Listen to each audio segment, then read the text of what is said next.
welcome to another edition of the Scarfey Spurs Talk Podcast. I'd like to apologise about this episode, being late. If you're listening on YouTube, live late. If you're listening after on a podcast platform, coming out late, purely because Thursday night rammed with Champions League football. It made sense to move it to the Friday night. And I also apologise on the night, Friday night, going out a little bit late. I asked my guests all to wear Spurs shirts, so the only one who didn't follow my own rules, so apologies with that. Let's introduce, though, tonight's panel, because you know who I am. I'm Harry Scarfe, and I'm your host for tonight. I'm joined by three Spurs fans, though, all from different parts of the world where they're joining from, which is incredibly fascinating. I say it every time.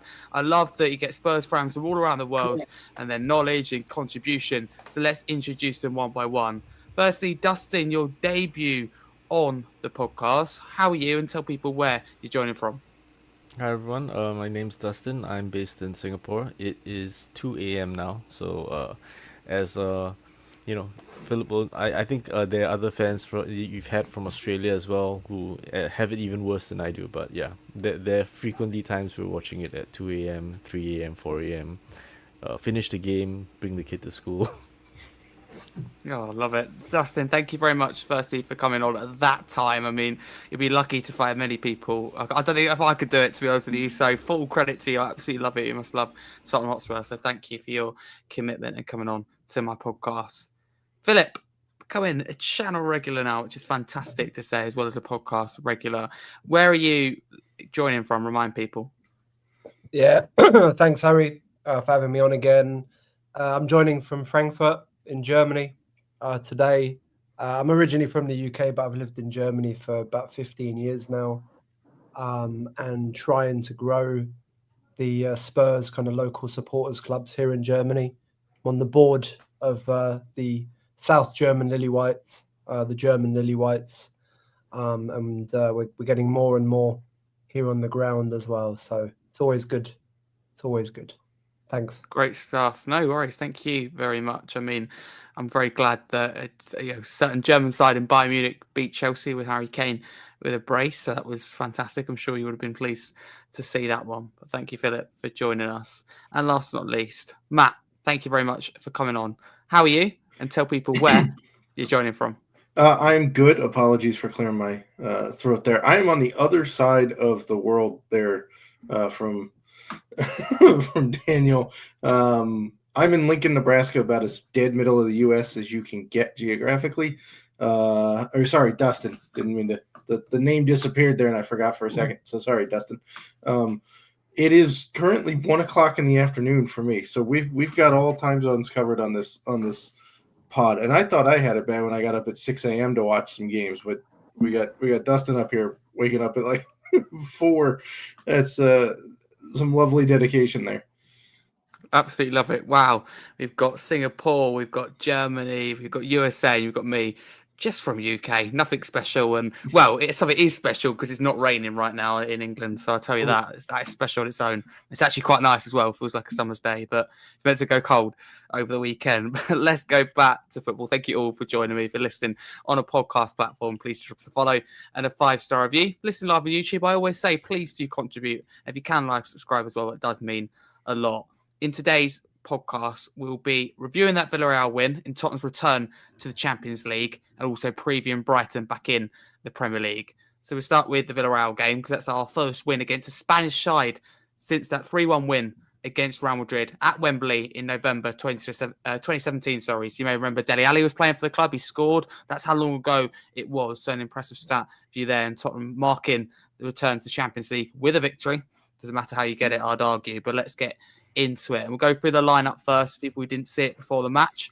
So it was Vicario, this is the back line, Porro, Romero, Van der Ven, and Spence. A midfield of Bergvall, Bentancur, and Sarr, and a forward line of Kudus, Richarlison, and Simmons. The Spurs substitutes, there's a little bit more, of course, in the Champions League, are Kinski, Austin, Davis, Udogie, Danso, Byfield, Gray, Paulinho, Odebear, Johnson, Moani, and Scarlett. Dustin, can we kick it off with you? Tottenham had 6 Champions League debutants in the opening win against Villarreal. Lucas Bergvall, who started. Mickey van der Ven, who started. Desi Udogie, who came off the bench. Jed Spence, who started. Vicario started and Johnson who come off the bench. I mean, it's a big occasion for them. How do you think they all done generally coping with that, their first Champions League appearance? We had a debutant coach as well, and I think that's kind of one of the things that's really nice to see, was because we had a photo of I think it was a photo from Chris, right, which is Thomas Frank and Romero going down the tunnel after the done, and you could see the passion on Frank's face because like literally first Champions League game, starting it out with a win. I think a big part of debutants in the Champions League particularly is that you might lack experience, but you can make up with a lot of that with, you know, how it's fresh. It's going to be the first experience in the highest level of football. So if they are players that can deal with the pressure and take that to drive themselves, then you can get something special out of it. Now the game itself might not necessarily have hit the heights that we think it can, but overall I think that from a performance perspective, from carrying out Frank's game plan, and most importantly keeping it tight and being professional about seeing out the game. You know, having scored in the 4th minute, it's a long time to hold on to a lead, and nerves could have gotten in the way. So ultimately, it was a professional performance, even if we did have some problems breaking them down. Well said. Yeah, thank you, Dustin. I personally agree with that. And we will get onto performance a little bit later, but coming back to the lineup, Philip, what were your thoughts at the time? Is there any surprises in there for you, maybe on the bench or the starting 11? I thought that Udogie might actually start the game. This one, because he played quite well when he came on. I think he's fully fit, so I thought maybe he might start. So I was a bit surprised that he didn't. But I mean, you know, Spencer's been doing a stellar job anyways on the left, so it's fine. And I think, you know, Udogie came on after 65 minutes or something. I was personally a bit disappointed to see Xavi kind of play out on the left. I think when we signed Xavi, or even before we signed him, you know, I've seen quite a lot of him here in Germany when he was playing for Leipzig, and he played out on the left quite a bit there as well, or at least at the beginning when he joined Leipzig. And I think he was then moved to number 10. And for the Netherlands, he plays number 10. And I think it's clearly his best position. I think he's a bit wasted on the left. He can still do a good job. So I was a bit disappointed personally to see that decision. I thought that Odebert may have even, you know, have deserved the start, possibly, at home. But then on the other hand, you know, it's the first game in the Champions League, right? Xavi can play off the left. You know, I think he wanted to really play Bergvall in the game, and he wanted to bring Bentancur back. And Sarr's been so good as well. So I think Thomas Frank probably thought, you know what, I need to kind of stick with those guys, and it makes sense to put Xavi in there, and then I can always bring someone on, you know, bring Odebert on. So from that perspective, it was okay, but I was a bit surprised. The rest of the defence, I think, just picked itself, didn't it? And up front, Richarlison starting. Yeah, no surprise. I mean, Solanke's still injured. Mawani clearly isn't fit, match fit. You know, he hasn't played a game since the World Club Cup. You know, he's not even played a friendly or anything, like a competitive friendly. You know, maybe we'll talk about it later, but I think when he came on, you know, a lot of fans wanted him to come on, didn't they? Probably even earlier than he did. But I think it was, at least to me, quite clear that he, you know, he was puffing a lot, right? Straight away. He was, you know, he was kind of running after the ball. He had one good chest down, but, you know, you can see he's not fit, match fit. So I think, you know, Richarlison almost picked himself, and he had a long trip back from South America as well, which is why I think he didn't play in the previous game as well. So look, I mean, yeah, a couple of surprises, probably more personal disappointments, but I can understand why Frank picked it. And I mean, I had nothing against the lineup whatsoever. Absolutely fine. Thank you very much for that, Philip. Interesting to hear. Thank you.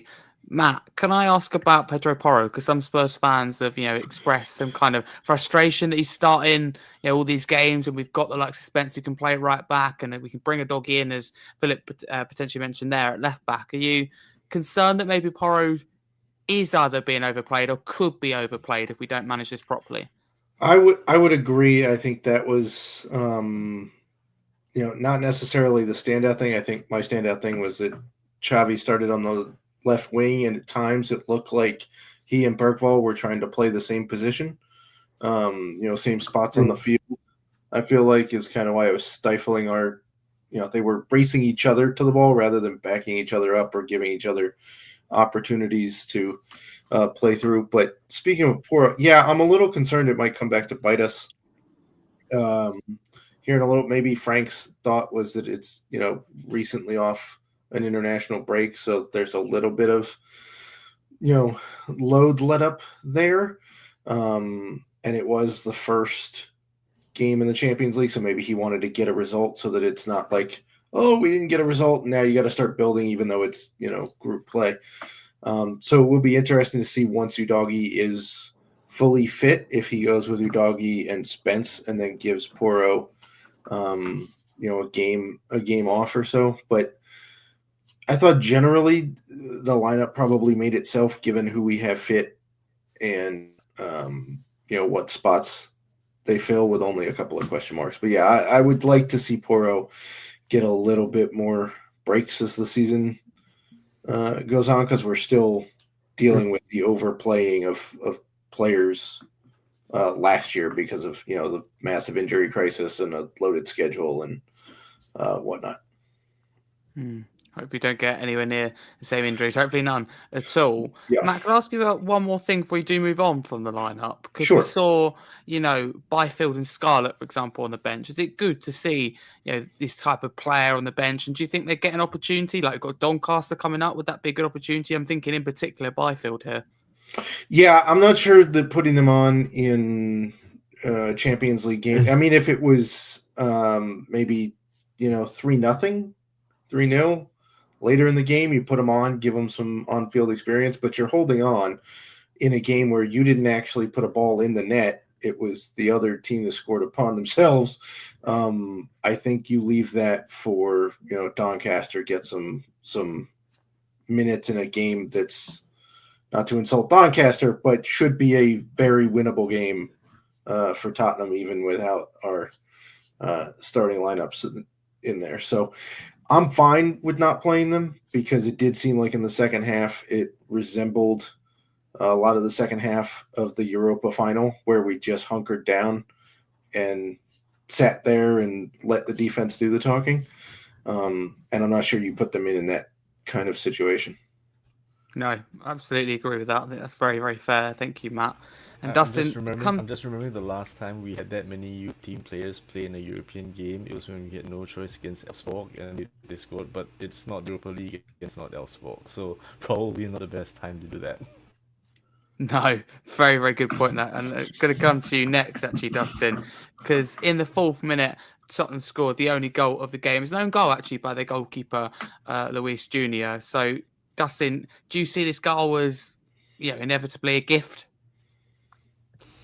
I mean, it was clearly a goalkeeping error, but I think it's also from Bergvall playing in putting the ball in the dangerous area with Richarlison clearly forming a goal threat. So the keeper doesn't throw that into his goal unless he's Aurelio Gomez. He doesn't throw it into his goal unless there's a threat that's making him unstabilized. So we take what we get. I think that what's very interesting is that it came from a cutback on the right side with deep penetration, and I think that's going to be one of the sources of creativity, because until we have Simmons playing in the center, and I mirror all of your comments about that, him playing on the left is a bit of a waste of his creativity, because having him in the center, then we can actually start penetrating through the half spaces, whereas if you play him on the wings, we were very reliant on crosses from the wings. But then you've got Jet Spence on the left, who's a natural right footer, so he either cuts in, and if he's crossing with his left foot, he's not as confident, so he was more interested in really winning corners off the shins of defenders as opposed to putting dangerous crosses in. And if you have you have a goal scorer that can take advantage of that, then it's kind of a waste to not be putting crosses in. That's one of the reasons I think that it made sense for Porro to be playing, because he's got a killer cross. But if you're not going to be using that tool, then it doesn't make quite as much sense, because it's kind of like the combination of personnel that you have to make chances.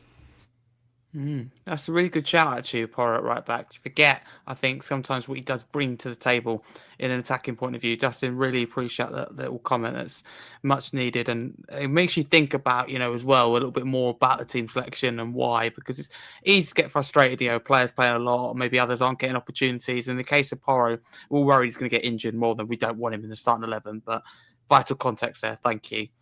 Philip, on this goal, I mean, a goal is a goal, I guess. It doesn't matter how you get them, doesn't matter how you score them. We'll absolutely take it, right? Yeah, absolutely. I mean, I think as the guys have already said, it was obviously a massive error and we'll take it, but it came from a really nice move. Actually, I can't remember who put the ball through for Bergvall, but it was like just a very simple but very exact, ball through, and then the cross was perfect. And we will score a lot of goals, I think, like that this season. The goal against Man City was similar, right? When Richarlison crossed the ball in, right, from the right, kind of the same position, I think, if you kind of look back to where Bergvall was. And then obviously there was someone to finish it, but I think that's part of the game plan. And at the end of the day, I think over the last few years we haven't really been gifted that many, goals out of nothing. We've given away a lot of goals, right? We've given a lot of gifts, right? Especially from our defenders, trying to play the ball out, or the keeper kind of not being exact enough, or us losing the ball and then there being a gap. We've given away so many stupid soft goals. So I'd like to think, as long as we're, putting the ball in the right place, that, you're going to get a bit of, karma, but also a bit of luck, on occasion as well. And this one was definitely lucky, but the ball was so good. It was a good ball in. And I mean, I think the keeper panicked a bit. I think he was probably a bit nervous when the ball came in, because it was just in that area, where the striker could be kind of sliding in. Maybe he lost his bearings a bit, so kudos to Bergvall at the end of the day. Is it, I know we technically give the Europa winning goal to Brennan, but it's kind of an own goal if you look at it. I'm not sure that Johnson ever put any part of himself on the ball that beat Man U. So is it possible both of our last European goal, well, I mean, PSG and the Super Cup aside, both of our last goals were actually own goals on the keeper? I think Sar's cross was on target, so maybe we'll just call well, it that's true. Sar's yes. It was it's really close. You have to slow it down to see if Johnson gets any part of it, and I'm not going to take it away from him. I'm just saying it's also debatable. We have a Johnson Johnson again ole ole, and we don't have a song with Sar that's quite as catchy. So I think let's stick with Don Johnson. Exactly, for all the important reasons as well. Thank you very much, Matt. I'm actually going to come to you. I mean, on this goal, you said there, 4th minute. That is just a perfect start, isn't it? To mark our return to the Champions League. It's very important, I think, that we start this campaign with a win, which means starting the game quickly, and we absolutely did that. I would agree. It was definitely how you want to start things. Would I have liked to not have to hold on for another 86 plus minutes? Sure, it would have been great to add to that, but it definitely forced Villarreal to be putting the pressure on, I think, faster than they probably wanted to. I think they were probably hoping to make it half and then make their moves and adjustments and start putting the pressure on, especially since there wasn't that much of a contingent from Villarreal there, which I understand, because on the broadcast they did point out that Tottenham, that our stadium holds more than the actual population of that's right of Villarreal, which is impressive to think about. So I could understand why there's not that big contingent, but I also do think that took them out of the game very quickly and had to expedite their game plan in a not so favorable playing situation. Harry, Okay, no, thank you. If I'm not mistaken, the stadium wasn't full as well because Correct. a number of home fans didn't show up as a protest to ticket prices. But I saw that too. There was a decent chunk of not just where the away supporters typically sit, but there was a decent chunk of empty seats. I think it's worth bringing that up because like Daniel Levy might have left, but I think that it's worth continuing to put the pressure on the powers that be that there are things like ticket prices and things like that still are unresolved and do need to be looked at. You can't just take out a figurehead and assume that these issues are now settled. Yeah, good point. Very good point. And that stat, Matt, you were saying about the population of Villarreal. I've got the exact stat here. So the population of the city of Villarreal would actually fit inside the Tottenham Hotspur Stadium. So the Tottenham Stadium capacity, they reckon now, is 62,850. And the Villarreal population is just 51,367. Another little stat for you. Even with the ticket prices kind of issue and protest against that and the number of empty seats, there's more still Spurs fans alone inside the stadium than the city of Villarreal population, because there's 54,000, Alistair Gold said, and there was only, I think, about 500 Villarreal fans that actually were inside the stadium, which was incredibly low. So there you go. Like, you're just supporting your stat there. And we're playing Bodo Glimt again, right? So we're going to have that stat come up again as well. We are. Yeah. I mean, Bodo Glimt is even smaller. Yeah, it is. I mean, that's something special about going there. I mean, I'm glad it's just not around that kind of December, January period. That would be incredibly difficult with the weather. But hey-ho, we've got that coming up soon, though. That will really come around quick, I promise you that. Just find it funny, by the way. I know it's a little bit off topic, but we had rival fans, particularly Arsenal fans, say, you won't be playing Bodo Glimt or Frankfurt. They tried to use it as an example. You won't be playing them in the Champions League. Well, funny enough, I was told the exact quote, we're playing both of them. That is just like, wow. That's beautiful. Absolutely love it. And there's something like, you won't be getting teams like Atletico Bilbao. Well, Arsenal got Atletico Bilbao, didn't they, in the Champions League? So fantastic stuff. But sorry, off topic. But moving on, progressing into the game, the 30th minute, Xavi Simons was booked. I want to discuss here because there's a possibility that he may have found himself off the pitch. There's he committed a foul and a yellow card. Some people say it did stop a potential goal scoring opportunity. It shouldn't have been a red on its own, but it was a counter attack that he did break up rather than a clear denial of a goal scoring opportunity. Dustin, I'll come to you. Would you say that maybe he was a little bit lucky? We were a little lucky, I think, on two incidences where Simons could have gotten his second yellow card and Van de Ven could have been sent off for, what we call DOXO, right? Denial of goal scoring opportunity. So, I think DOXO would have been harsh considering Romero and Vicario were there, but there are referees that would give it, and particularly on the continent where refereeing standards are very different, as we saw from the amount of stoppages that we had. I think that's one of the things that we need to, like when you talk about inexperience in the Champions League, referees on the continent are just different as well. So the players also need to adapt to that so that they are not towing the line based on Premier League experience. That said, Xavi Simons has been playing Champions League with Leipzig, so he should know better. For Van de Ven, I think that's something that he'll have to learn, especially if you're playing on the line and you're denying goal scoring opportunities in possibly an illegal fashion, that there were some referees that would have sent him off. So I think that we got a touch lucky there, but again, that's luck that's gone against us many times in the past, so we'll take it. We absolutely will take it. Who cares in hindsight? But got to ask the questions. Thank you very much. And Philip, can I ask you about both their decisions? To just, Dustin's right to raise that kind of Van de Ven issue, which he did plan to bring up next. So both Van de Ven and Xavi Simons, are we lucky that they were still on the pitch come the end?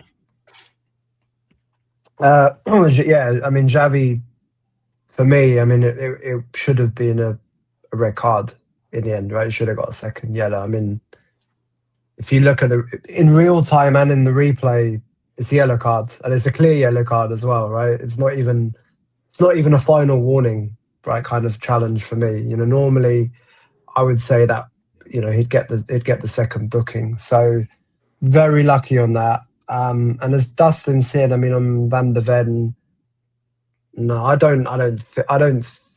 Yeah, it could happen, but I don't think it would have been the right decision actually to send him off, because as Dustin said, there was one or two other players there. It's not like he was kind of clearly the last man, right? So I think it would have been very, very harsh. But I mean, it's quite funny because the referee, maybe we'll talk about that in a bit more detail as well. But I mean, for me, that was one of the, to be honest, probably the all-time poor refereeing performances that I've seen, just in terms of overall, control of the game, control of the speed of the game, he was dishing out bookings left, right, and centre, but then he didn't make the right decisions on Xavi. And there was another incident which I can't really remember, but there was something else that happened in the game where, it was very weird and strange as to why he showed the card. I think it was on one of our players, wasn't it? It was on Muani, I think, when Kolo came on later on in the game. He booked him. Yes, that's right. And it was like well, for me anyway, it was the worst yellow card decision ever, right? I mean, it's not a yellow card, it's not a booking. So anyways, we got lucky. Xavi's is for me is a yellow card every day of the week. So, but again, we take it, right? I know every team, every fan probably says that their club, gets worse decisions than other clubs, right? I think that's part of football, probably. But in all honesty, we have been on the end of bad decisions, right? Where we've had players booked or sent off when they didn't deserve to be, and what comes around goes around. I think a bit, to be honest. So we'll take it again. We'll take it. Sorry, Philip. Don't. Sorry for interrupting, but there are basically 3 instances where rules have been changed because of how unfair they were against us, which is when Chelsea finished outside of the Champions League spots, and then we lost our Champions League spot to them. Yeah. That's a whole UEFA rule that changed. There was the handball. So I was just going to say that is still officially one of the worst evenings in my life. That day when Chelsea beat Bayern against all expectations to actually do it, to throw us out, and because of that stupid rule, then changing as well, ridiculous. Yeah, and the 2 handball rules that changed because there was the Sissoko handball rule that was changed the next season, so it would never happen again. And there was, I think, an Eric Dyer penalty handball. Yeah, Newcastle. Blindsided. Exactly. Yeah. So these are 3 times that rules have changed because that was really unfair. It will never happen to any other club. Yeah, it's a really good point, actually. It's a stunning point. It's very frustrating. So, yeah, it feels like, I suppose, as fans of any club, that decisions go against you, but that's the way it is. But someone that certainly wasn't happy about it, Matt, was the manager.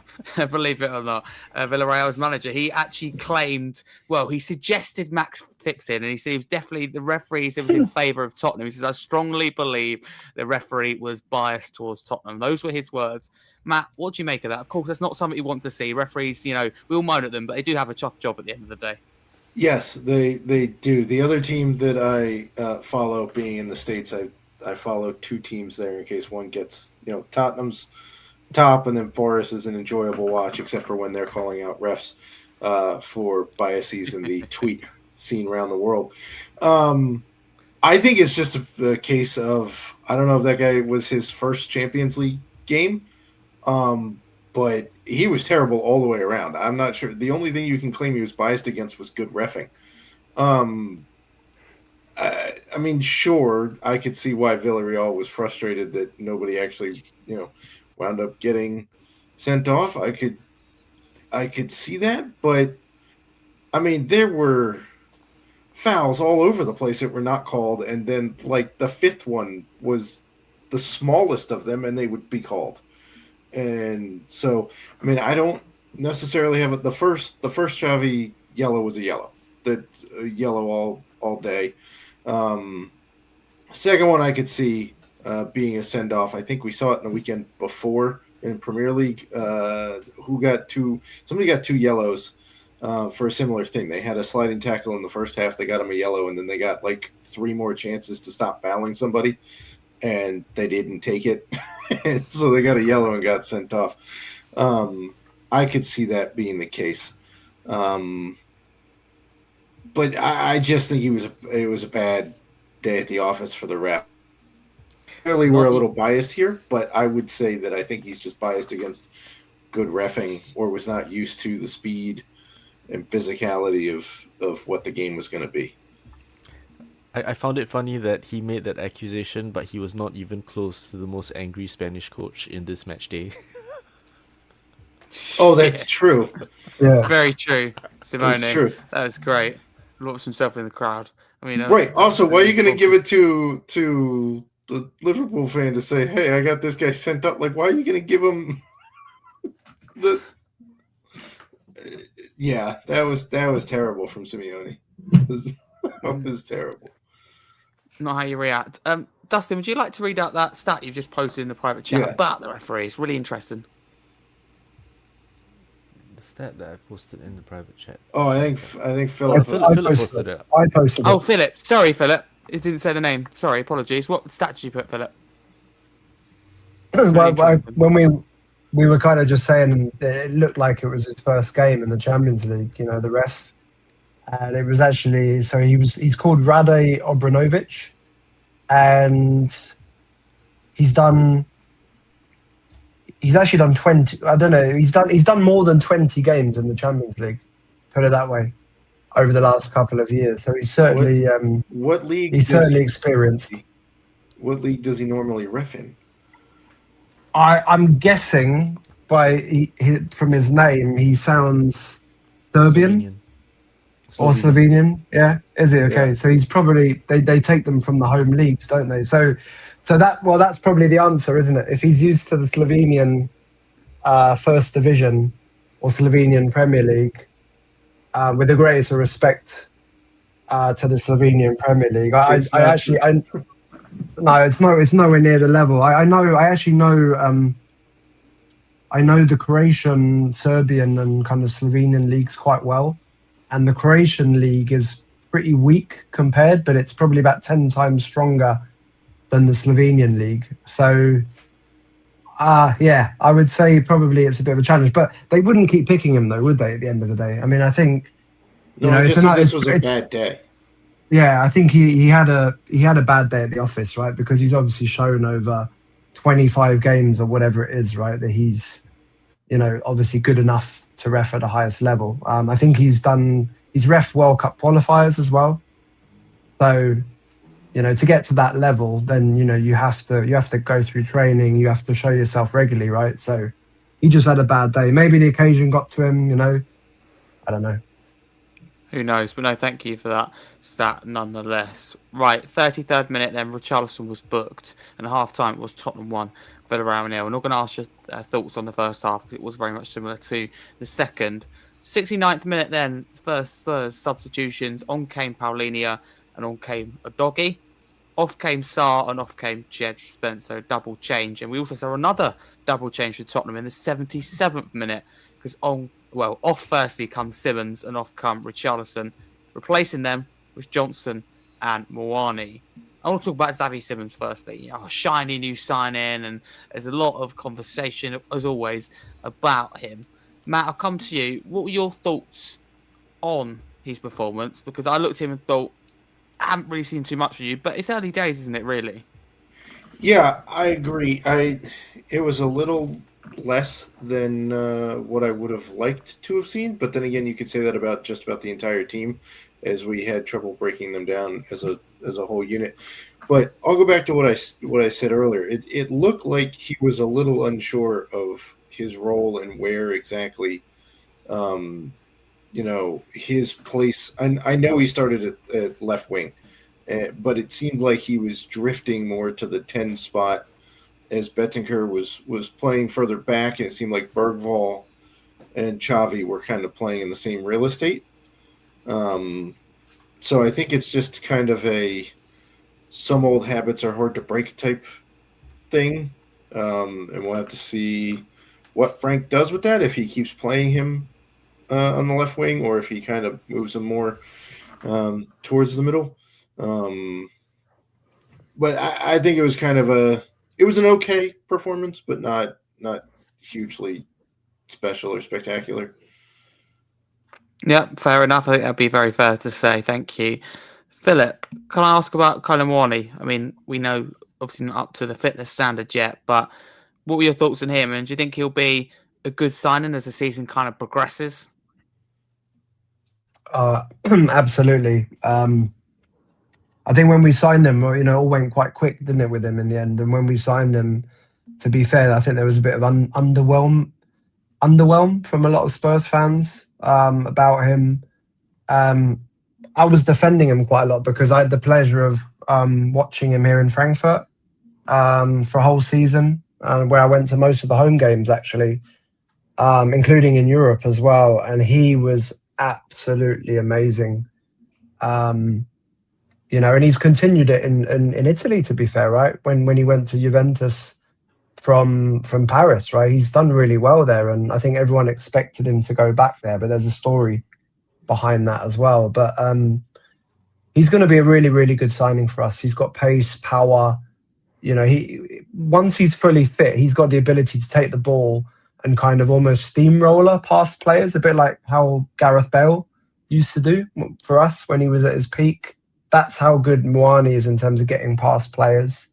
His finishing's pretty good, but he's a presence and he's super fast. So once he's up to speed, he's going to be a really, really good signing for us. And he can play out wide as well, albeit more on the right than the left, to be fair. But, he could do a job on the left, but he's going to be a really, really important squad player for us. And I imagine that once he's up to speed, I would actually see him as our starting striker over Richarlison, unless if Solanke's, back to full fitness. Again, I think a lot of fans have got different opinions on Solanke, whether he's maybe good enough at the top level. But I think when Solanke doesn't play, you see what we miss in terms of his hold-up play, getting other players involved, which Richarlison, not really his best attribute. So, yeah, Mwani's going to be really good for us. I'm just excited. I hope we can get him to full fitness as soon as possible, because I think we're going to need him actually sooner rather than later, I think, especially if we do get a few more injuries along the way. Definitely. I think it's good to have 3 recognised strikers at the club, and that for me is, I always moan about the club, moan about the board. I always think good window, but we could have gone even further, and I still think that. But I look at Mwani and go, 3 strikers at the club. That's something different for Tottenham. It does excite me a little bit. Often we go from 1, and then reluctantly, I think we went to 2, and now we're at a stage with 3. So it's quite good. Just the last thing on Mwani's probably quality level. He generally starts for France. Or he starts a lot of games for France. He plays a lot of minutes for France. And when you bear in mind the abundance of riches, right, that France have got, actually, like on the forward line, right, left, right, and the fact that they've got, their main man Mbappe anyways on top of that, that's a good sign as to his general quality level. So he's rated, and he'll deliver. Again, my last point on Mwani, but if I was to compare him to the striker that Arsenal have bought this summer, Gyökeres, he scored a lot of goals in Portugal, a lot of goals, but let's be clear, the Portuguese league is not at the level domestically. And they played the whole team around him. Mwani is a much, much better striker than Gyökeres. And I think he's going to prove it this season. I'll put everything on the line, and I'll make a prediction that Mwani will end up with I don't know if he'll get more goals than Gyökeres, because I would imagine Gyökeres is going to play, most of the games for Arsenal. He's going to get a lot of chances, but I would say that Mwani will end up with a better goals to games ratio.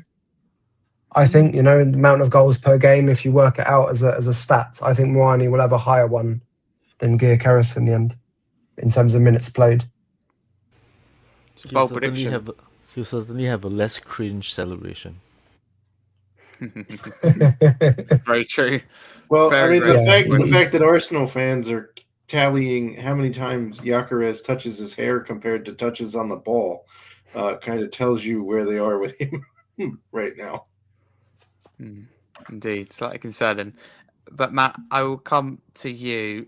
Still on those changes, but a different player. Brennan Johnson. You mentioned him earlier. It's only fair I'll give you the Brennan question. Do you feel sorry for Brennan Johnson in a way? Finding himself on the bench, this isn't the first time. Of course, he was our top scorer last season, in the team every week, achieved big things, ultimately scored that goal, whether it's his goal or not, to win the Europa League. Was a big player, he's got his chant, and things have really turned for him at Tottenham. Do you feel for him being on the bench a little bit now? Do you think those opportunities will still come in other competitions? I will say yes and yes. I think there are more opportunities for him to come. We're not going to play Kudus every minute of every game all season. I do think that he's in a little bit of a spot where he's clearly better on the right wing than the left wing.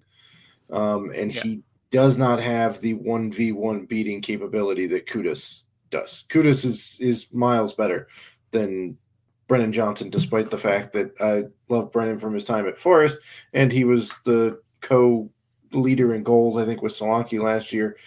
But he's now in kind of a tryout mode on who's going to stick on the left side, because we have a bunch of these guys who play winger, but none of them are natural wingers outside of, I guess, Odebear is probably the closest to a natural left winger that we have, but they're all kind of in a similar mode. So as long as Kudus is starting on the right wing, Brennan Johnson's going to have to go out there on the left and prove that he can be effective from the left. And I think that's part of, I've heard some chatter this season about, oh, well, there goes Brennan reverting back to the not good. Well, you changed his entire read of the field.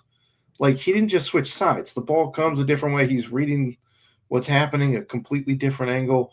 The moves he would, the runs he would make and the moves he would make that would work on the right side don't always work on the left. There's a whole different set of fullbacks he's going against. So I do feel a little bad for him. That it felt like he proved his worth once he got off social medias. But he's also in a spot where the club signed a better player than him. So he's either got to play a backup right wing or go prove that he can do it on the left side and make it work. But he does have a couple goals already, and the fans are still on him. So I don't know. I don't know that he's ever going to be fully liked by Tottenham fans.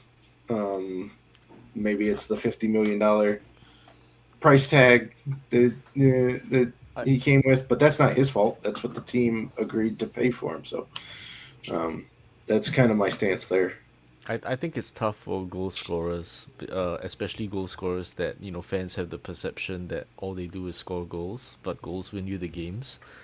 It's tricky because so much of the game is based on contribution, because if you're not scoring, what else are you contributing? And the truth of it is, when he's not scoring, it's very easy to ignore his contributions, because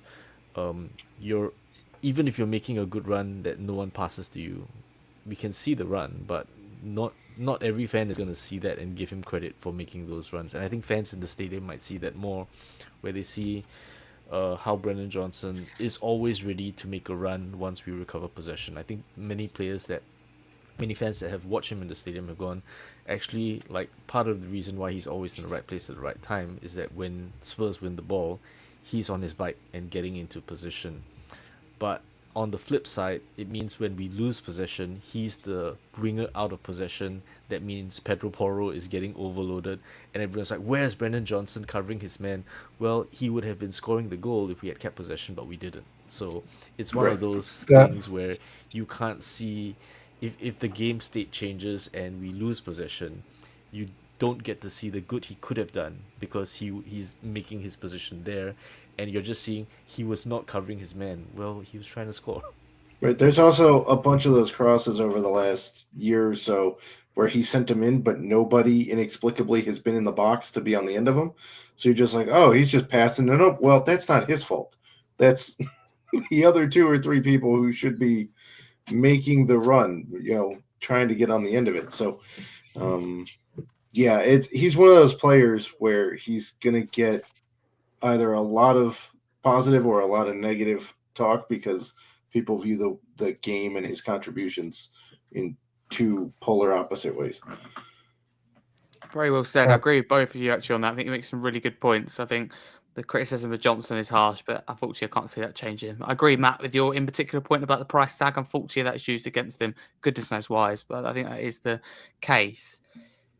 But let's progress for now. 78th minute, Kylan Wani was booked, and the 84th minute, Van der Ven was booked. That's the one that we did speak about. 92nd minute then, Spurs made a substitution. On come Kevin Danso and off come Lucas Bergvall. This is where I want to pause and talk about Bergvall. Philip, can I come to you first? Because it's fair to say Bergvall ran the show again like he did against West Ham. I'm not saying that others didn't play well, especially West Ham. I think the whole team were good. But Bergvall's playing really well at the moment, isn't he? Yeah, I mean, he was man of the match, wasn't he, for the second game in a row, officially. I mean, he offers something different to our game because he's so confident, with the ball, in feet. He keeps possession. He passes it nicely. He spreads the ball. He's got the skills to do a little turn or, do a little kind of movement with his legs, to buy a yard of space. There was that one play which, and again, I can't, maybe it was against West Ham, but, just talking in terms of his quality, where he kind of got the ball under control, did a turn, and then someone else took the ball and progressed it forward, in a flash of an eye. We don't really have anyone else who can do that, and from that perspective, he's probably the closest player to a Maddison still in some ways that we've got, who can kind of keep the ball and actually either progress it, by striding forward, or he can just play easily and, spread the ball, etc. Bear in mind he's 19, and I didn't realise, but he's played, wasn't that his 50th appearance for Spurs, I think, as well, right? So he actually played, played a lot of minutes so far last season. And, what I'm happy about with Bergvall is he had that injury right at the tail end of last season, which ruled him out, of the Europa League at the end of that. And I was a bit worried that he might, struggle to kind of come back as well at full pace this season, but he's absolutely taken it in his stride. I mean, we've seen what can happen, with young players coming through in a burst of glory, like Delhi, obviously previously, and I'm sure there's been some others as well, but all we can hope is that he continues his development. We've got him on a long-term contract, many, many years. He seems happy. He's certainly very grounded. There's a very good documentary on Bergvall, which I hadn't actually seen until the other day when someone sent it to me from the BBC website. It was actually a BBC and The Athletic collaboration where they basically flew to Sweden and kind of interviewed his family, his old, his youth club, the kind of trainers and the coaches that have brought him through from the age of 7. And, really just kind of proves again, how level-headed he is, zero arrogance, does things in the right way. He could, we don't want to put too much pressure on him, but he's got all the ability and the talent, but also the attitude to become genuinely world-class, right? And, essentially play at the top of the game. I think he's good enough. He's good enough as a profile. He could be that player that would end up, in Real Madrid's midfield, right, in X amount of years. We obviously hope not. But I think he's good enough to be that kind of player, if he keeps developing at that rate. But again, we don't want to put too much pressure on him. We hope he stays fit as well. Probably we don't want to overplay him either, right? But obviously if Xavi moves to number 10, moving forward, hopefully, then, we've got plenty of, we've got the other central midfield players that I think can come in there, so let's see how Frank manages him. And to be honest, my last point on that is we probably don't have a better manager than Frank to manage him, I would say, at the moment, right? In terms of him being able to kind of look after young players, coming from a youth coaching background and stuff. I think that Frank and also his assistant, the guy that we took from Brentford as well, I can't remember his name now, but obviously who's massively highly rated. Yeah, Justin Coquelin. Exactly, Justin. He's got a really good relationship with Bergvall as well. So, it's looking really, really good. We're very lucky, and I think we talked about it on a previous pod, Harry, but I think it was Lange, was it, who signed him? It wasn't Paratici, right? So, Lange obviously drew on his kind of connections probably as well, right? In Sweden and Scandinavia as well. But, kudos to the club for making it happen and beating Barcelona back then, who I think thought that he was going to Barca. So well done to the club. Well done to the club indeed. They don't get a lot of credit. Sometimes you can understand why, but they deserve credit in that. Do you want to say something, Dustin? Yeah, I think it's worth mentioning as well. Like last season, there's some people that have a lot of criticism for the way the team was run last season, but I think that with the injuries we had going down to the bare bones, I think a lot of players that otherwise would have had to go out on loan to get experience, like Bergvall, they may not have played as many games if we didn't have the injury crisis that we did. So we kind of saw, we saw a lot of Archie Gray. We know what he can do out of position, and it kind of like leads us to a lot of players asking for Archie Gray to be playing in his favorite position, maybe ahead of schedule, because we saw so much of his potential out of position. So I think that as much as we want to criticize a lot of things happened last season, finishing 17th clearly isn't good enough. But on the other hand, we did blood a lot of teenagers that otherwise wouldn't have had the game time that they had. The fact that Bergvall has played 50 games is partially due to that as well. And having seen him play 50 games in the shirt, we actually saw him do well, go through a bit of a crisis, and actually recover before he got injured at the end of the season. So we've seen more of an arc. We've seen Sarr become from what seemed to be journeyman in the middle to become something more special now. So I think that there's just been a lot of they've been through the trenches of last season, and we're starting to see some of that pressure make diamonds that are coming to fruition now. Yeah, good point. Thank you for that, Matt. Wayne Rooney on Prime Video when he was a pundit, spoke about Lucas Bergvall, and a quote from Rooney here that I heard at the time and I noted down. Rooney said, "Sometimes you forget how young he is because he played a lot of games last season, and the maturity with which he plays is fantastic." I'll be honest with you, I don't think Wayne Rooney is a world-class pundit, but he's absolutely right here, isn't he?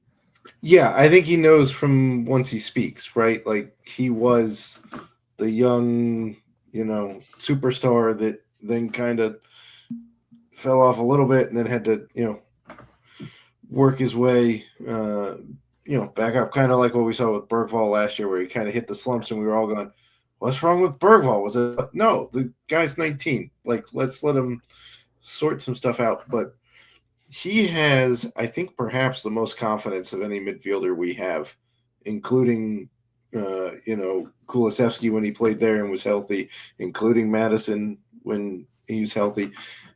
It's hard to beat the confidence of a 19-year-old kid who has the skills to back it up, right? And there's just this physicality to him that you also don't expect from, this blonde Swedish kid. Oh, he's just going to be nice. Nope. He's pretty physical. So I will agree that I do think one of the good things that came out of last year was seeing the development, like fast tracking the development on a lot of these guys, right? Because a few years ago, I think the discussion was that Basuma and Sarr were kind of interchangeable parts. Like, they were just kind of squad midfielders, right? And now Sarr is so much higher than Basuma, to the point where we're trying to get rid of Basuma.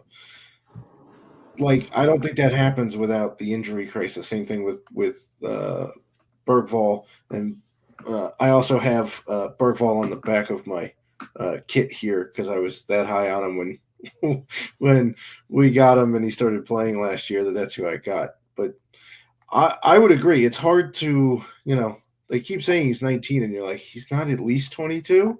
Like, I would agree on that point. So hopefully it keeps going. Hopefully it doesn't, completely fall off. There might be a plateau. I will warn Tottenham fans, like, we may see a plateau this year, right? Because he's 19. Give him some time. You're absolutely right. It's easy to forget, isn't it? Get carried away and wrapped up. But thank you very much, Matt, for that. Dustin, can I come to you? Because the game ended Tottenham 1, Villarreal 0.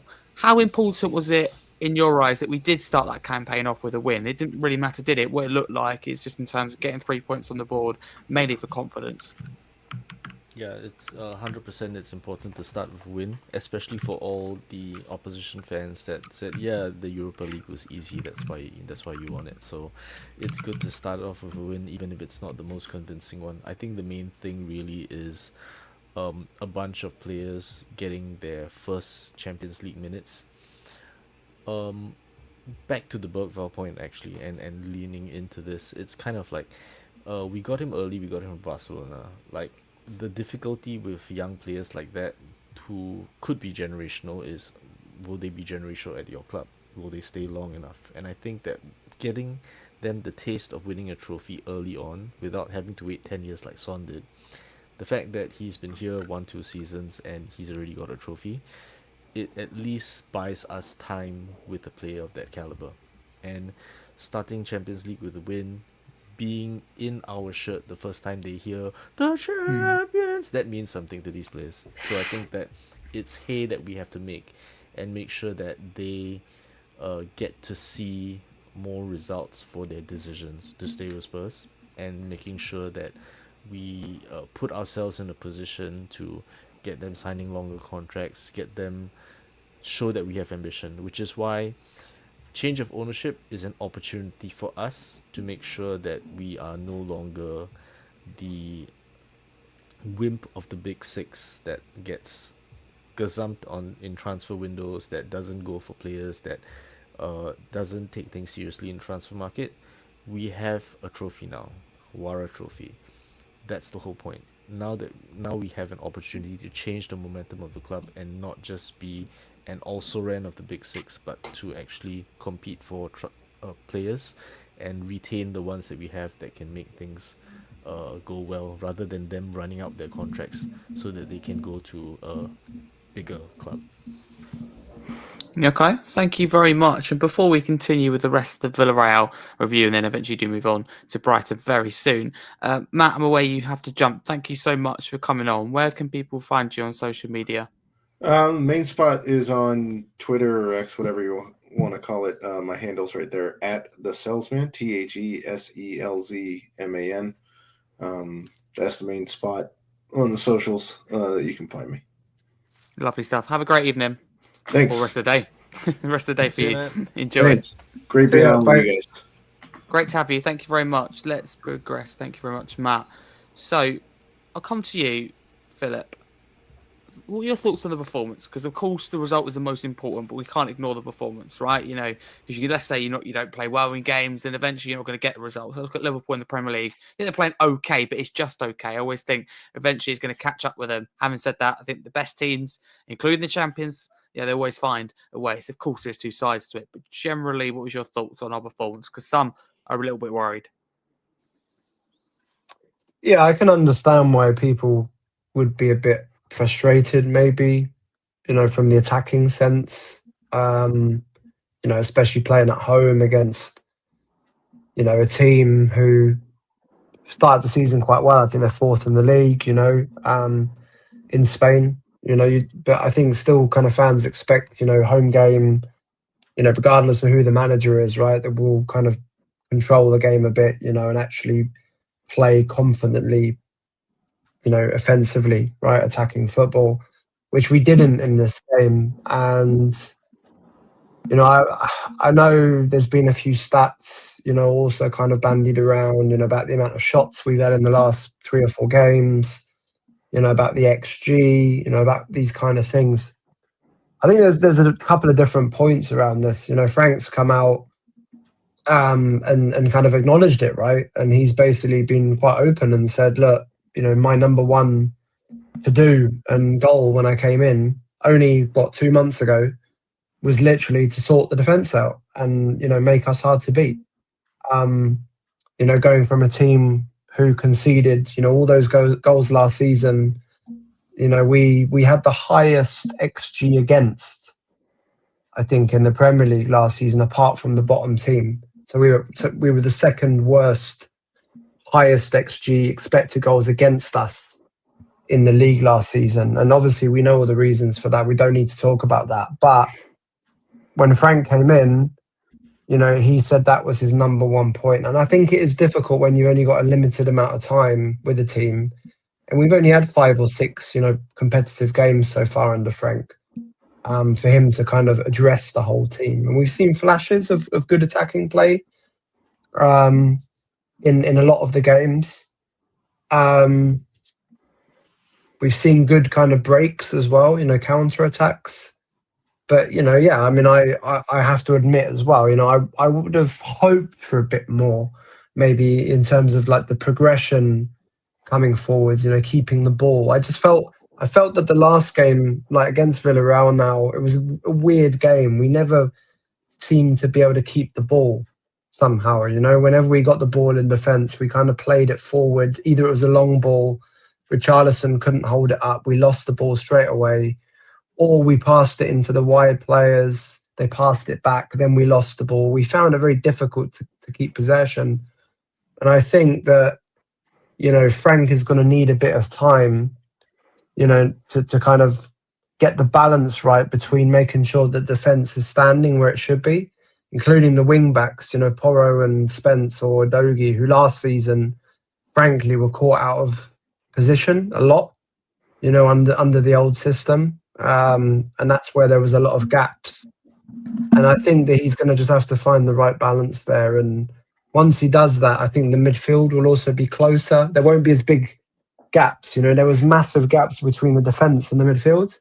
And then there was another massive gap between midfield and the striker. There was no, it was very difficult to get the ball into feet or into space. And, I think it's just a matter of time. Frank needs time on the training pitch with the team. The new players that are in there, Kudus, even the midfield, right, with Palhinha as well, right? It's a bit of a different midfield setup, and Xavi now anyways. They're going to need time to kind of get up to speed. So I wasn't concerned, but that's probably only just because I'm more happy in some ways that we're just not conceding stupid goals. Like last season. We're was it how many is it 5 clean sheets out of 6? Something like this. We're actually keeping clean sheets, and Villarreal probably should have scored, right? I think Pepe had a couple of chances, right, where on another night that goes in. But again, we just need that solidity, and coupled with the free kicks and the corners, right, that Frank's brought in, how good we are on free kicks now, both defending them and attacking them. The fact that he's managed to introduce that in only 6 games, for me, is like outstanding. Some of those routines look like, the other team down the road, right, who are the best in Europe probably at free kicks, and that's only after 6 games. So Frank can't do everything at once, and maybe he also thought that the players, as always, the manager does give the players also kind of license, right, to kind of play how they feel. And maybe he also thought that actually that would come, be a bit more in the games just through the players.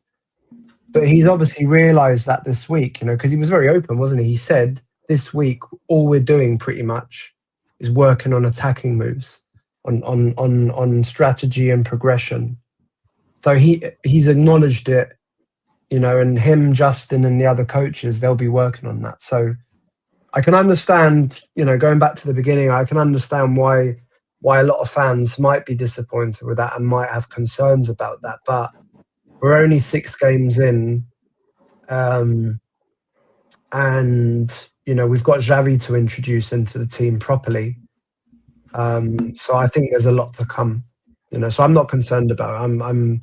I think it's going to get steadily better.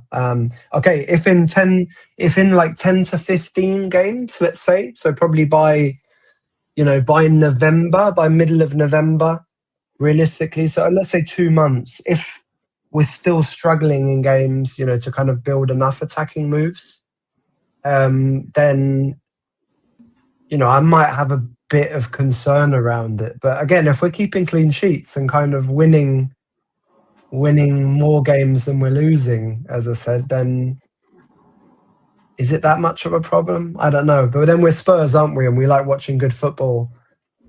So I don't know. But I think results will speak for themselves, right? As always, if you're winning games but not playing well, I think most fans will be happy enough in the end, right? But if we're not picking up results and we're drawing a lot of games or even losing, then as always, that's going to be, the biggest problem if we're not playing well or creating chances. So let's see. But as I said, I would say to most fans who are potentially a bit concerned or, even putting, I've seen some fans question Frank actually after that game, literally. And I'm like, guys, what honestly, come on. He needs time to embed his full philosophy. And we know that he can play defensively, but he also likes to play attacking football, right? It's a fallacy that Frank doesn't like playing 4-3-3, attacking progressive football. He will play that football if he has the right players and he's playing the right opposition, but he will change the tactics if he feels that another approach will work better, potentially against a better team. So we need to just be a bit patient about it, and I'm sure that we'll see step-by-step improvements.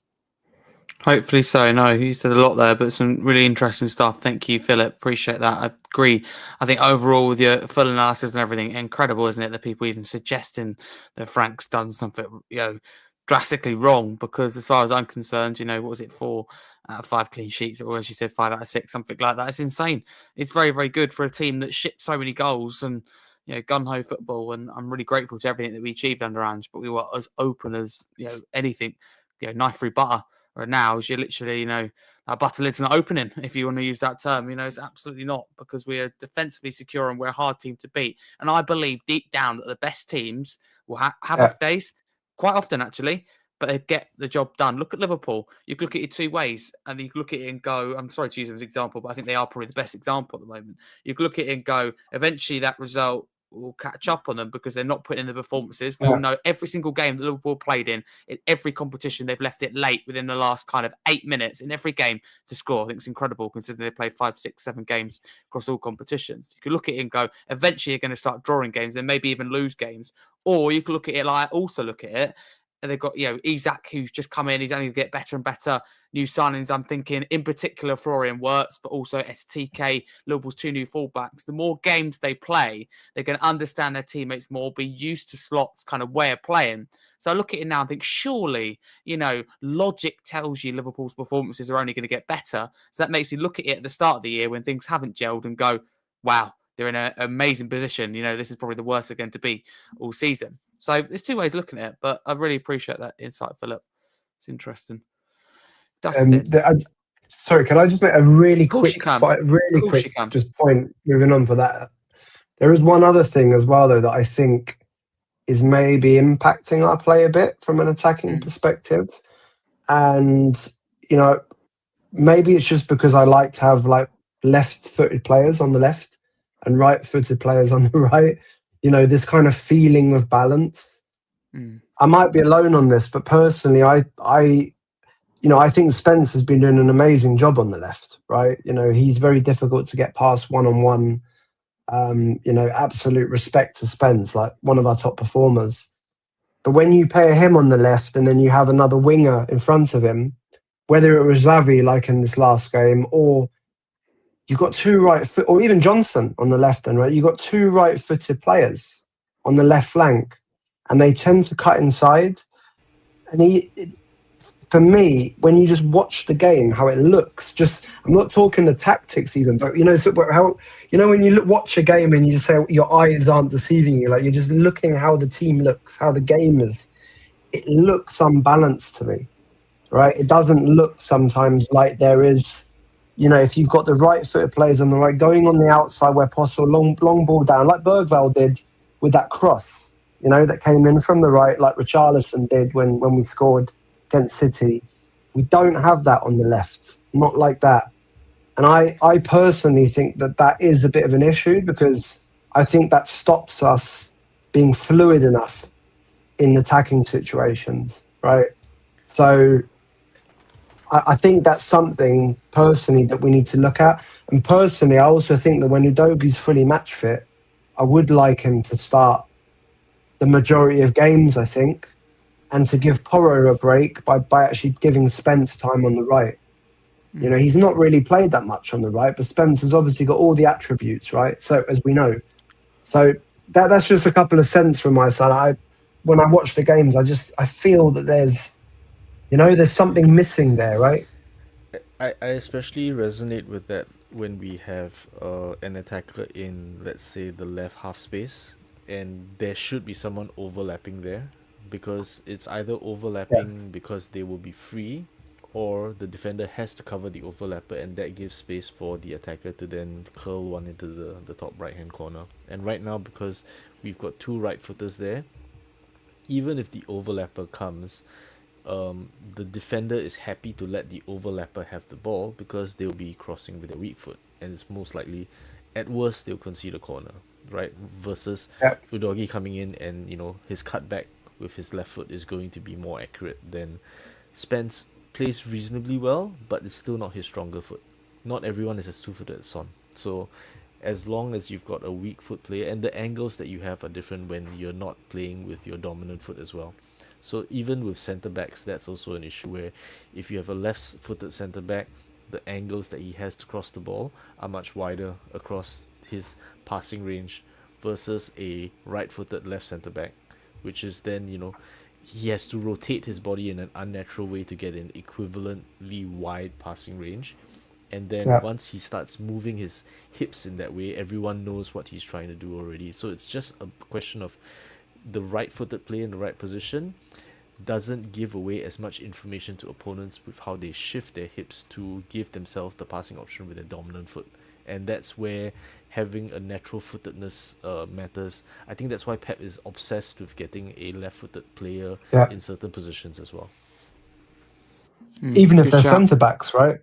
Even if they're centre-backs, he plays, is it Guardiol, sorry, on the left. Left back. As a left back, essentially, but he's not a left back, really. He is a centre back, but he's left-footed.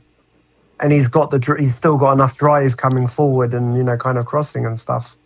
I think you make a good point, Philip, and I think you put it in the right way in terms of Spencer's done a fantastic job at left back, and he's actually done so well that we're actually questioning what his best position is. But I totally agree with you. There's just one game in particular, I hope I remember this right, I'd be annoyed myself if I don't. I think it was Bayern Munich in the friendly, where he turned, there was no option, there's press around him. You might be able to know this, and I believe he lost the ball and we conceded, and I was like, that's the first mistake he's made leading to a goal, like, for ages. And he was, because he's not his foot, he's not his right side, he didn't know what to do, he didn't feel comfortable turning one way because of his being if you're going down the line on the left wing, you're perfectly comfortable doing it with your left foot. But if you're right footed, then you've got to run an awkward way to run down the line and keep it in play, right? Because you've got to constantly adjust and use the outside of your foot versus the instep to control. So it's one of those things where, like, Bale's goal against Barca in the Spanish Cup, right? That was down the left. He can't make that run down the right because of the footedness. So it matters. It most of the time players are good enough where it doesn't matter, but there are specific scenarios where they can't maximize their efficiency in an edge case. But it's those edge cases where if you're playing against a really, really good player, being on the right foot and being able to do that, it means that you can blow past the player.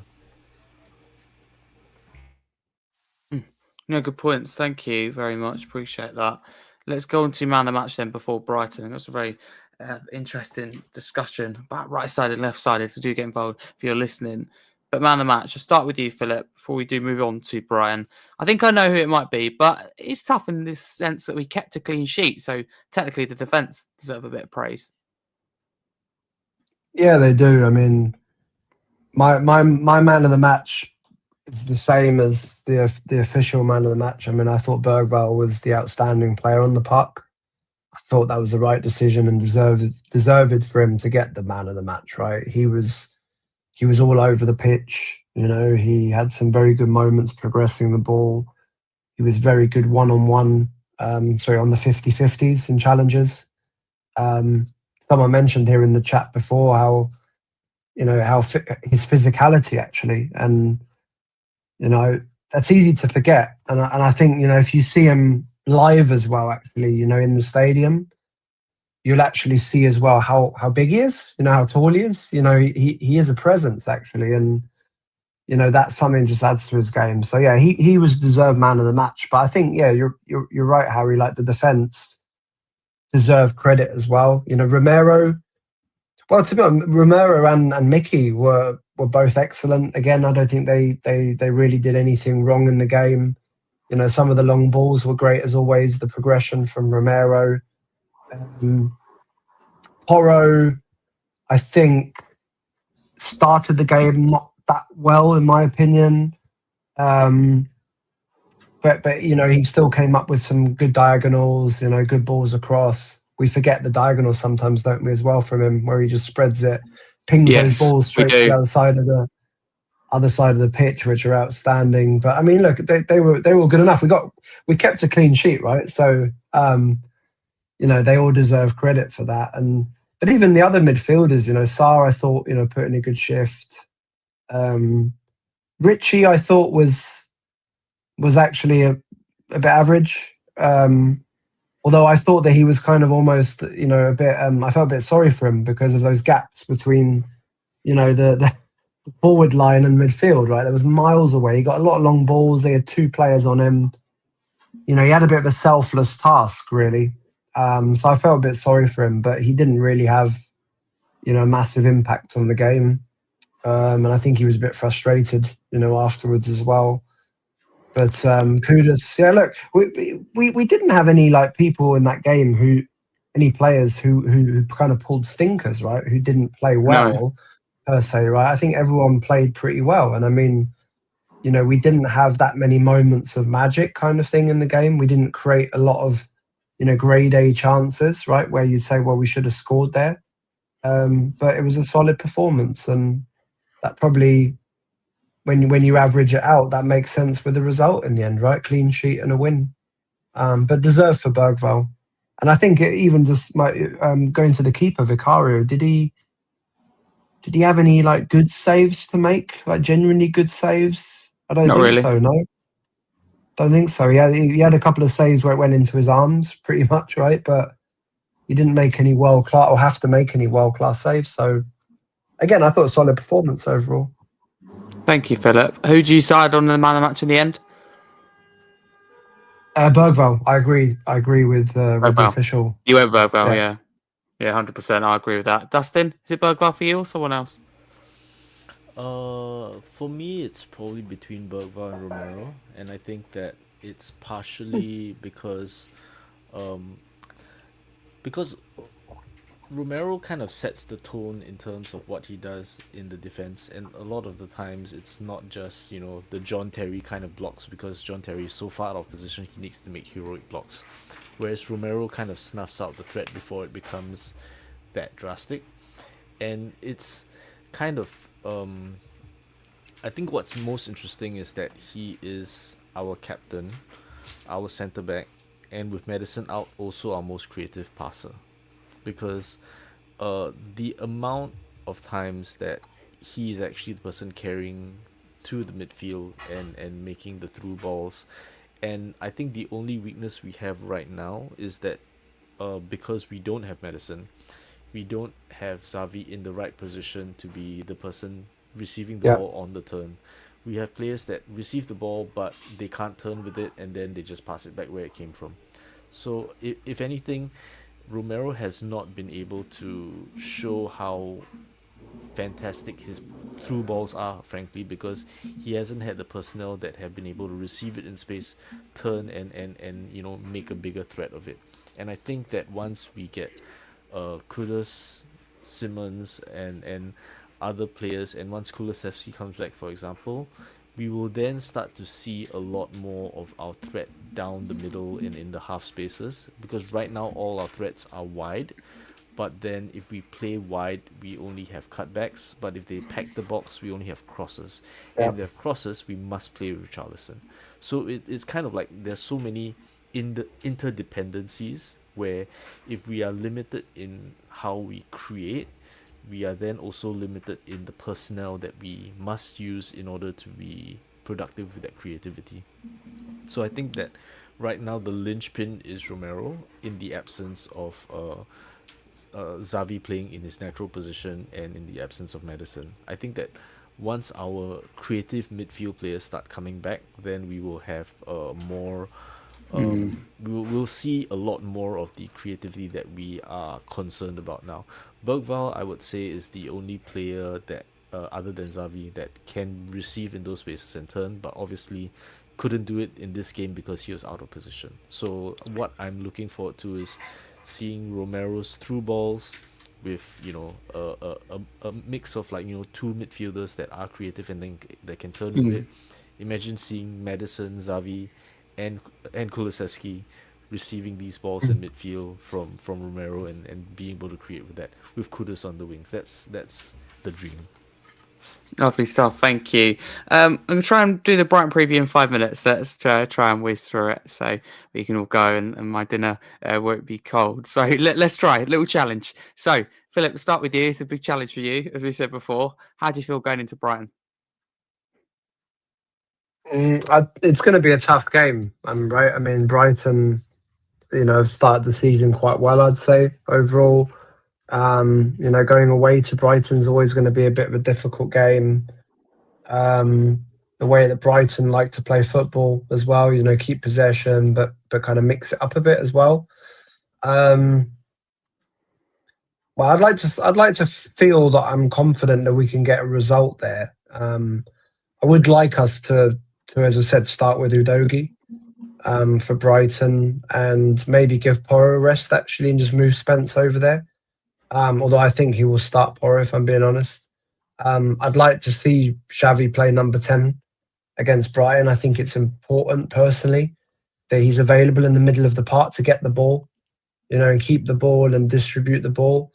So from that perspective, I'd actually be happy to see Odegaard start the game, although he could probably more likely start Johnson maybe on the left, like he did against Man City or even obviously Burnley in a different situation. But I'm quietly confident. I think we can beat Brighton. I don't think we need to be scared of them. And, at the end of the day, we are solid at the back now, and I think we're going to get enough free kicks. We're going to obviously continue with the long throws as well, hopefully, which are quite dangerous. So I'd like to be confident of the result. I think realistically, though, well, do you want my score prediction already as well, or are you going to leave that to the end?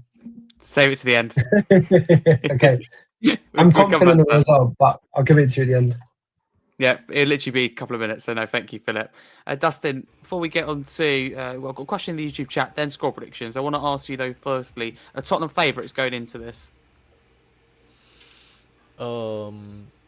Yes. They have a number of injuries as well. So I think that, based on the table, based on injuries, we might be favourites. But I think based on play style, Brighton will press us quite similarly to Bournemouth, and Bournemouth have gotten a result against us. So I think it's one of those things where, sometimes there are results, right, where people go, how can you lose to a lowly placed team? But sometimes the team in that position has a play style that's kryptonite for the way that we play. So, sometimes we shouldn't just look at table position when we're going, that was a bad result.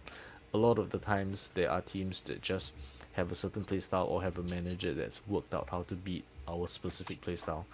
And I believe that it could be quite a tricky game. I think that they will have a game plan that's similar to Bournemouth in the way that they press. That said, we have players now that we didn't have then, and I would like Udogi to play for a different reason, because I want Spence on Mitoma, because I think that Mitoma will rip Pedro Porro to pieces because of the way that he plays, and Spence is a one-on-one monster. So Yes, absolutely. he's already said, bring me your favorite winger, planetary expanded. So I would like to see him continue his run of pocketing opposition wingers. So I would like to see Spence on the right for that reason. Xavi in the middle would be a good part of the midfield for me. I think that Paulinho probably needs to start because he will need to shut down a lot of Brighton's creativity as well. So yeah, Agreed. I think that it will be one of those things where you might look at their position and go, this should be an easy game, but I think it will be one of our hardest games of the season just because of play style and because of the way Brighton play in general. So yeah, I think we need to get a few things right, especially I think selection of striker is going to be pretty important. I don't know if Muani is going to be fit, but I don't think that Richarlison is necessarily the way to go about this game. So that's where I have some reservations about how we might line up. Okay, cool. Philip, I believe you've just broke some news about the under-21s. Would you like to read that out while we're recording live? Yeah, I just saw a couple of posts saying that our jewel in the crown in the under-21s has just scored a first half hat-trick, Luca Williams-Barnett. So continuing his amazing form, right? The last kind of games and months and stuff, right? Again, it's probably his name will probably be, I reckon, at some point this season discussed quite a lot in at least one pod, right, or more pods, because I'm sure that if he keeps playing like this, he's going to get chances, right? But I think it'll be interesting to see if he gets on the bench for Doncaster next week. Max Dallman's playing for Arsenal, isn't he? He's playing Champions League for Arsenal. He's 15. Yeah. Register him for the Champions League at the middle of the year. Yeah, 100%. Dustin, you make a good point about Spence. I totally agree with you. Immense 1v1. Philip, can I put to you a question in the YouTube chat that someone put in really early? So appreciate, Alvar, if you're still listening or you go back and listen, because I did say you'd answer, and obviously it has been a little while. But Philip, firstly, do you think Udogi will start tomorrow? And secondly, would you start him tomorrow? Because I think Dustin makes a really good point and an important one.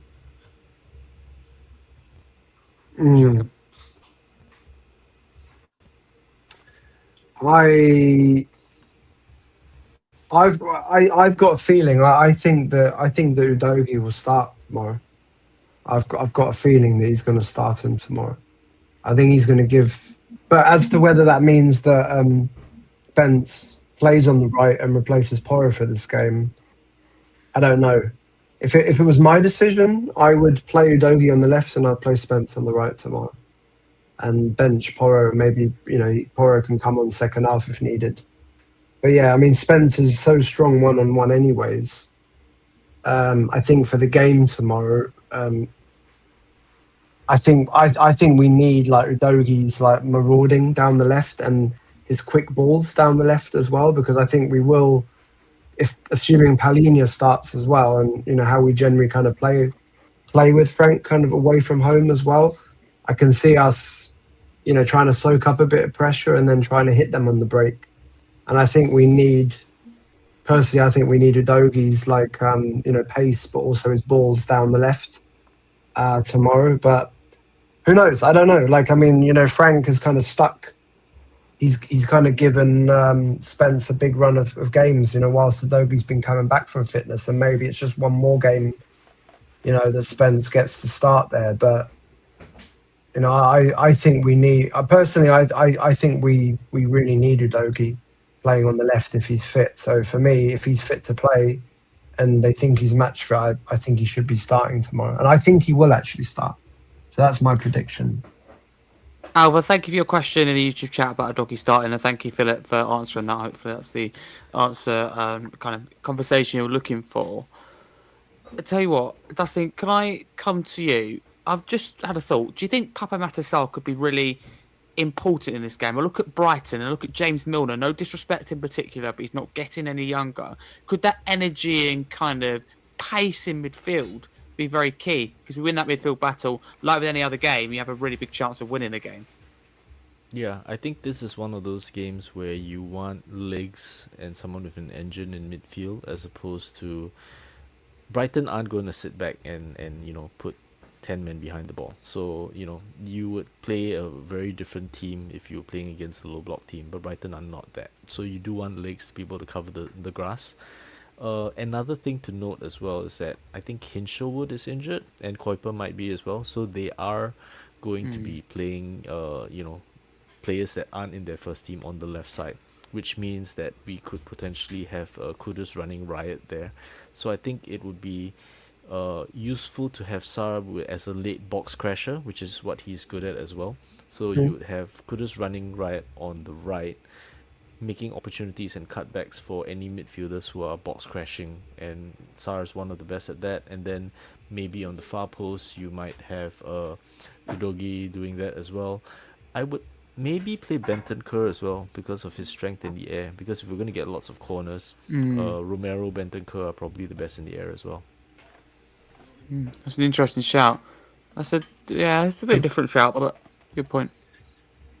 Do we think that Xavi's going to play number 10 tomorrow? Do we think that Frank's going to play him on the left with Udogi as an example, who can kind of go out wide on the overlap on the left, and then Xavi will play a bit inside, maybe on the That's left? what I think. Yeah, I think it'd be dogging Simmons, I think. Yeah, bearing in mind that, as you said, Dustin, Bentancur, I think, will play tomorrow as well. And then you've got you've got Palina, Bergvall, Sarr on top of that, haven't you? So don't have enough midfield slots for all. We don't.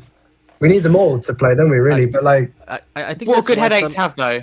Good headache. I think that's why some fans have issues with or rather, there are a lot of fans that have issues with Paulinho, and he's divided opinion a lot, because a lot of people see him as a great out of possession player, but can't create at all, which I think is a bit harsh. But I think essentially their issue is that we don't have enough midfield slots, and then we need players that are as multi-talented as possible, so that they provide something defensively as well as in an attacking sense.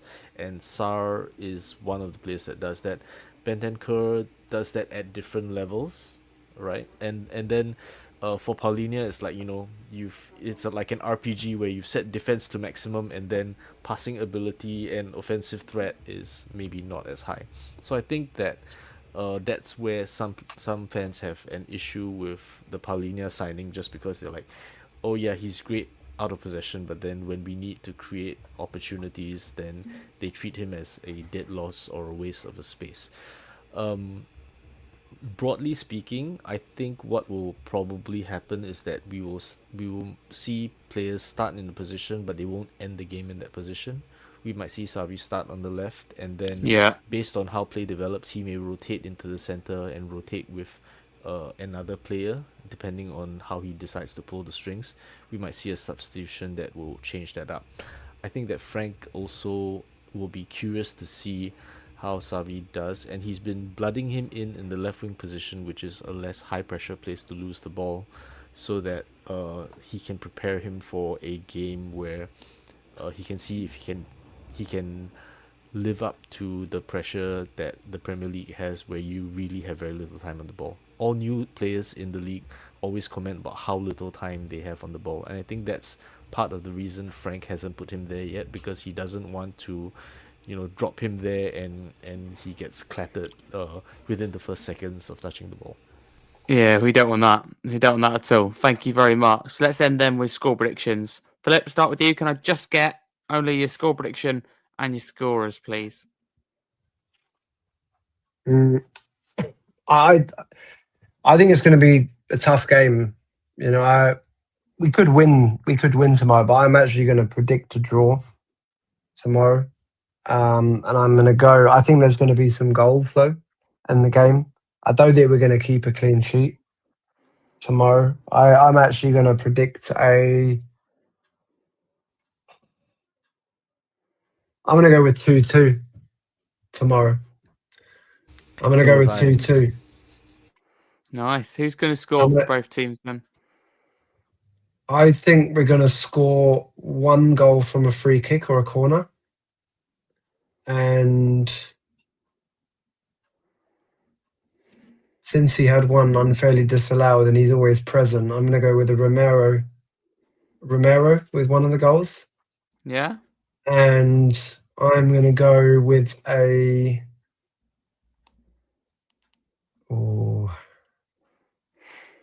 Well, just to make it exciting, I'm going to go for a Xavi first goal for Spurs. Xavi and Romero, 2-2. Sadly not win, but a very exciting game. I think it's going to be a really good game. Agree with your score prediction, 2-2. I think with Brighton, before I come to you, Dustin, they've started well in terms of performances, but not always got the results. City was a good result, but Brighton have been in every game. But for me, having watched them, my personal opinion is they're not taking their chances. Danny Welbeck's really struggling. No surprise, he's been around quite a few years and done a fantastic job at his age. But also individual errors are costing Brighton. They're in games, like Fulham. They dominated. Saw the highlights. Read all the analysis of it because I knew we had them coming up. And they were like, Brighton was so good, they just couldn't get that second goal. How many times we said that about Brighton in recent years? But that's how I feel. Dustin, what's your score prediction and who's going to score? My score prediction is 2-2 as well. And okay. I think for Brighton it'll be Mitoma and is Minter injured? If he is playing, I think he will probably score. Yeah, definitely. I mean, Belieber will be an interesting one to see because he's someone who, he was linked, wasn't he, strongly to Manchester United, still is in a future window like the summer, and hasn't really played since. And that's really, has he affected him or? They're already ruining players that are not even playing for them. Exactly. They're ruining players not even playing for them, yeah. Absolutely. What a horrible place to go. But before we end, just quick team news then. De Kruber, Hinchelwood, Webster and March all out for Brighton. Minter is available. There you go. And for Tottenham, Slanky out, Basuma knock, Kulusevski out, Madison out, Takai out, and Dragusin out. So already I haven't given you my scorers yet. Oh, go on. I haven't given you my scorers yet. I'm too keen. I think it'll be Bentancur and Xavi. Good choices. Apologies. Thank you. Good shouts. Lovely. I think that wraps us up for this episode of the Scarfey Spurs Talk Podcast. Thank you very much to everyone who's listened. Yeah, we'll be live on YouTube. If you have, please like, subscribe. If you haven't already, always welcome here. If you're listening on a podcast platform as well, please drop a follow and a 5-star review. Big up from all of you. A lot of you at the moment are switching to audio, which seems to be a preference. Travel and listen. Love that. Please do get involved. Let us know where you're listening from, what time of the day, and if you enjoyed the podcast or not. You can do that by getting in contact with me at Harry Scarfe 22 or via the podcast platform. But let's go through. And the panel, I want to thank Matt. He had to jump off earlier, understandably. He had to take his kid to be in lunchtime to pick him up. But also thanks to Philip and Dustin. Firstly, Philip, where can people follow you on social media? Yeah, mainly on X, Twitter, at Frankfurt Spurs, as was in the headline there. I keep threatening to start my own kind of YouTube-y discussion or even just an audio podcast. So let's see. But for now, it's just having the pleasure to come on your amazing shows, Harry. So thanks again for having me on. And I think you've gone there, Philip. So we lost you for a second. What did you say? The last bit. I think the connection's suddenly gone a bit bad. Can you hear me? Can hear you, yeah. Yeah. Yeah, I don't know how much of that you heard, but find me on Twitter, on X, at Frankfurt Spurs. And at some point I'll start a podcast or at least an audio one or something as well. Let's see what happens. Thanks for having me on, H. Always a pleasure. No, thank you, Philip. Let me know if I can always help with that. And you're welcome to come on the podcast anytime. If you want to have your own video series, your own stuff, you're welcome here. Always. So thank you very much. Always love your insights. And thank you, Dustin. A very, very solid debut. Never in doubt. Of course, you're a regular on Chris Callan's Spurs Chat podcast, which I'm a regular for as well. Hence how I got to know you. Had the pleasure. So thank you very much for coming on at such a, well, I think such an early time of the day. So really appreciate your commitment. It means a lot. Where can people follow you on social media and what you got up to? Thanks for having me on. You can follow me here. It's Luminoir. I can't spell, that's why I'm putting my hand out to point out where it is. But yeah, you can look for me there. And yeah, come on, you Spurs. Come on, you Spurs. Thank you very much. And, you know, we won back in the Champions League. It's good times, good start under Thomas Frank. Keep the faith. There's going to be bumps in the road, but the main thing is we're heading in the right direction. And we're playing some okay football at the moment. Let's hope for a Brighton win when you next hear from me. Come on, you Spurs. Let's do this.